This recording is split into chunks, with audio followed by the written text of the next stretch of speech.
Hi, എൻ്റെ പേര് doctor Megha Wilson. ഞാനൊരു വെറ്റിനറിയനാണ്. ആനിമൽ റിലേറ്റഡ് അല്ലെങ്കിൽ പെറ്റ് റിലേറ്റഡ് കണ്ടന്റ് നിങ്ങൾക്ക് ഇഷ്ടമാണെങ്കിൽ do follow my channel the vet voyages.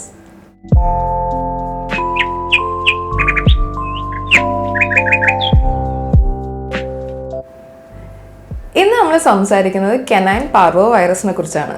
ഒരു നായേനെ വളർത്തുന്ന ഒരാൾക്ക് എന്തായാലും അറിയാൻ സാധ്യതയുള്ള ഒരു അസുഖമാണ് ഈ കെനൈൻ പാർവോ വൈറസ്. നായ്ക്കുട്ടികളിലാണ് ഏറ്റവും കൂടുതൽ ഈ അസുഖം കാണുക. അതും 6 ആഴ്ച മുതൽ 6 മാസം വരെയുള്ള നായ്ക്കുട്ടികളിലാണ് ഇത് കൂടുതൽ കാണുക. പാർവോ വൈറസിനെ കുറിച്ച് നമ്മൾ കഴിഞ്ഞ ഫെലൈൻ പാൻ ലൂക്കോപീനിയയിൽ പറഞ്ഞ മാതിരി തന്നെ ഇത് രണ്ടും സെയിം ഫാമിലിയിൽ വരുന്നതാണ്. അതുപോലെ തന്നെ റാപ്പിഡായി മൾട്ടിപ്ലൈ ചെയ്യുന്ന സെൽസ്, അതായത് ദ്രുതഗതിയിൽ എപ്പോഴും ഇങ്ങനെ വിഘടിച്ചുകൊണ്ടിരിക്കുന്ന സെൽസിലാണ് ഈ വൈറസ് കൂടുതൽ എഫക്റ്റ് ചെയ്യുക. ഇനിയിപ്പോൾ ഈ കേസിൽ പറയുകയാണെങ്കിൽ ഒന്ന് രക്താണുക്കളെ, പിന്നെ ഉള്ളത് കുടലിലുള്ള സെൽസിനെ, പിന്നെ ഉള്ളത് മയോകാർഡിയൽ സെൽസിനെയാണ്. ഈ മയോകാർഡിയൽ സെൽസ് എന്ന് പറഞ്ഞത് ഹൃദയത്തിലുള്ള സെല്ലാണ്. ഇത്രയും ചെറിയ പട്ടിക്കുട്ടി ആയതുകൊണ്ട് തന്നെ ഹൃദയത്തിലത്തെ സെല്ലും ഭയങ്കരമായിട്ട് ഡിവൈഡ് ചെയ്തുകൊണ്ടിരിക്കണമായിരിക്കും.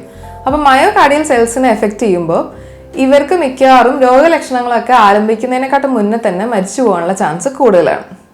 ഇനി രണ്ടാമത്തെ കാര്യം രക്താണുക്കളാണ്. ഈ രക്താണുക്കളെ ഫെലൈൻ പാൻ ലൂക്കോപീനിയയിലുള്ള പോലെ അത്ര എഫക്റ്റ് ചെയ്യില്ലെങ്കിലും ഏറ്റവും കൂടുതൽ എഫക്റ്റ് ചെയ്യുന്ന ഒരു സെല്ല് തന്നെയാണ് ഈ രക്താണുക്കൾ. പക്ഷേ ഏറ്റവും കൂടുതൽ മരണം സംഭവിക്കുന്നത് നിർജ്ജലീകരണം അല്ലെങ്കിൽ ഡീഹൈഡ്രേഷൻ വഴിയാണ്. ഇത് കുടലിലെ സെൽസിനെ എഫക്റ്റ് ചെയ്യുന്നതുകൊണ്ടാണ്.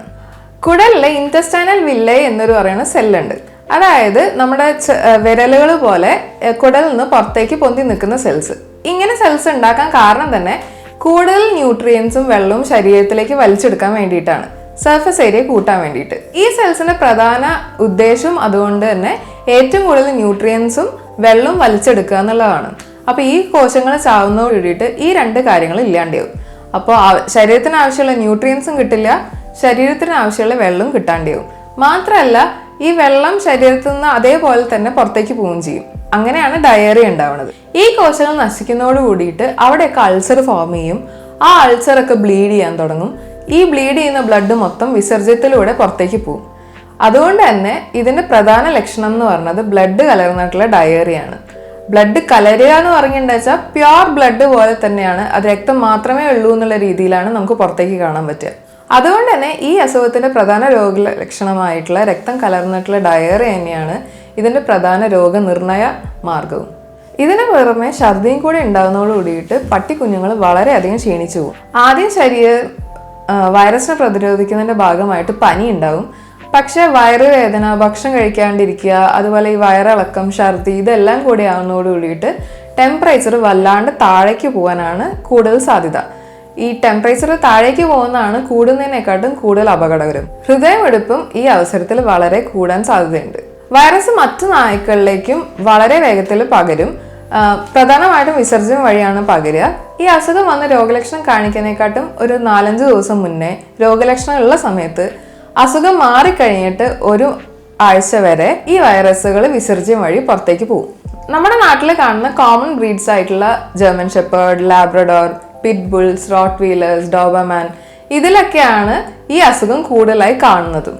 രോഗലക്ഷണങ്ങൾ കാണുമ്പോൾ തന്നെ ഈ അസുഖം നിർണ്ണയിക്കാൻ പറ്റും. പക്ഷെ എന്നാലും നമ്മുടെ കോവിഡ് ടെസ്റ്റ് ചെയ്യുന്ന മാതിരി തന്നെ ഒരു സ്നാപ്പ് ടെസ്റ്റ്, അതായത് ആന്റിജൻ ടെസ്റ്റ് കിറ്റ് പാർവോ വൈറസിനും ഉണ്ട്. ഇതിന്റെ പ്രധാന ട്രീറ്റ്മെന്റ് എന്ന് പറഞ്ഞത് മറ്റു നായ്ക്കുഞ്ഞുങ്ങളിൽ നിന്നോ അല്ലെങ്കിൽ നായ്ക്കളിൽ നിന്നോ ഈ പട്ടിക്കുഞ്ഞിനെ മാറ്റിയിട്ട് ഇതിനെ നിർജ്ജലീകരണം സംഭവിക്കാണ്ടിരിക്കാൻ വേണ്ടിയിട്ടുള്ള സപ്പോർട്ട് കൊടുക്കുക എന്നുള്ളത് മാത്രമാണ്. പാർവോ വൈറസിന് അതിൻ്റെതായ മരുന്നുകളൊന്നുമില്ല. പക്ഷെ 3 മുതൽ 4 ദിവസം വരെ ഈ പട്ടിക്കുഞ്ഞിനെ സർവൈവ് ചെയ്യാൻ പറ്റുകയാണെങ്കിൽ ഈ വൈറസിനെ പ്രതിരോധിക്കാനുള്ള കഴിവ് ഈ പട്ടിക്കുഞ്ഞിന് തന്നെ വരും. പക്ഷെ എങ്കിലും ട്രീറ്റ്മെൻറ്റ് 10 ദിവസത്തോളം തുടരേണ്ടതായിട്ടുണ്ടാവും. വാക്സിനേഷനാണ് ഇത് പ്രതിരോധിക്കാനുള്ള ഏറ്റവും നല്ല മാർഗം. കഴിയുന്നതും നിങ്ങൾ പട്ടിക്കുഞ്ഞുങ്ങളെ വാങ്ങിക്കുന്ന സമയത്ത് ആദ്യത്തെ വാക്സിനേഷനെങ്കിലും ചെയ്ത് കഴിഞ്ഞിട്ടുള്ള പട്ടിക്കുഞ്ഞുങ്ങളെ വാങ്ങിക്കാൻ ശ്രദ്ധിക്കുക. ഇനി രോഗത്തിന് ശേഷം, രോഗം വന്നു കഴിഞ്ഞതിന് ശേഷം ഈ പട്ടിക്കുഞ്ഞുങ്ങളെ തിരിച്ച് വീട്ടിലേക്ക് കൊണ്ടുവരുമ്പോൾ സെയിം ഭക്ഷണ സാധനങ്ങളും അല്ലെങ്കിൽ വെള്ളം കുടിക്കുന്ന പാത്രങ്ങളും അല്ലെങ്കിൽ ഇത് കിടന്നേരുന്ന തുണികളും ഒന്നും തന്നെ ഉപയോഗിക്കാണ്ടിരിക്കുക. മാത്രമല്ല മറ്റു പട്ടികൾക്ക് ഇതൊന്നും ആക്സസ് ഇല്ലാത്ത രീതിയിൽ ആക്കുകയും ചെയ്യുക. രോഗിയായിട്ടുള്ള പട്ടിക്കുഞ്ഞ് കിടന്നിരുന്ന സ്ഥലം ബ്ലീച്ച് ഉപയോഗിച്ച് തന്നെ കഴുകുക. അതല്ലാത്ത മറ്റ് അണുനാശിനികളൊന്നും ഈ വൈറസിനെതിരെ എഫക്റ്റീവ് അല്ല. ഞാൻ വാക്സിനേഷനെ കുറിച്ചിട്ടുള്ള ഒരു വീഡിയോ ചെയ്തിരുന്നു. ആ വീഡിയോയിൽ പറഞ്ഞിരിക്കുന്ന പോലെ തന്നെ പാർവോ ഉൾപ്പെടുന്ന കോർ ഡിസീസിനൊക്കെ വാക്സിനേഷൻ മാത്രമാണ് ഒരു പ്രതിരോധ മാർഗം. അതുകൊണ്ട് എന്തായാലും വാക്സിനേഷൻ എടുക്കാൻ നോക്കുക. നായയെ വളർത്തുക എന്ന് പറയുന്നത് നമ്മൾ എടുക്കുന്ന ഒരു റെസ്പോൺസിബിലിറ്റിയാണ്. അതുകൊണ്ട് തന്നെ ഈ വാക്സിനേഷൻ എടുക്കുന്നതും അത്രയും സീരിയസ് ആയിട്ട് തന്നെ കാണുക. ഇത് നമുക്ക് ലീഗലി നിർബന്ധമായിട്ടുള്ളൊരു വാക്സിൻ അല്ല. മാത്രമല്ല മറ്റ് വാക്സിനേഷനെക്കാട്ടും കുറച്ച് വില കൂടുതലാണ്. പക്ഷെ എന്നാലും ഈ വാക്സിൻ എന്തായാലും എടുക്കാൻ ശ്രദ്ധിക്കുക. പ്രത്യേകിച്ച് നമ്മൾ വളരെ കോമൺ ആയിട്ട് വളർത്തുന്ന എല്ലാ ബ്രീഡുകളും ഈ പാർവോ വൈറസിന് കൂടുതൽ പ്രോൺ ആയതുകൊണ്ട് തന്നെ അങ്ങനത്തെ ബ്രീഡുകളെ വളർത്തുന്ന സമയത്ത് വാക്സിനേഷൻ എടുക്കേണ്ടത് ഒരു നിർബന്ധമായിട്ട് നിങ്ങൾ തന്നെ കൺസിഡർ ചെയ്യേണ്ടതാണ്. ഇനി ഈ അസുഖത്തിനെ കുറിച്ച് എന്തെങ്കിലും സംശയം നിങ്ങൾക്ക് ഉണ്ടെങ്കിൽ താഴെ കമൻറ്റ് ബോക്സിൽ രേഖപ്പെടുത്തുക. ഈ വീഡിയോ ഇഷ്ടപ്പെട്ടെങ്കിൽ ലൈക്ക് ചെയ്യുക, സബ്സ്ക്രൈബ് ചെയ്യുക. Thanks for watching.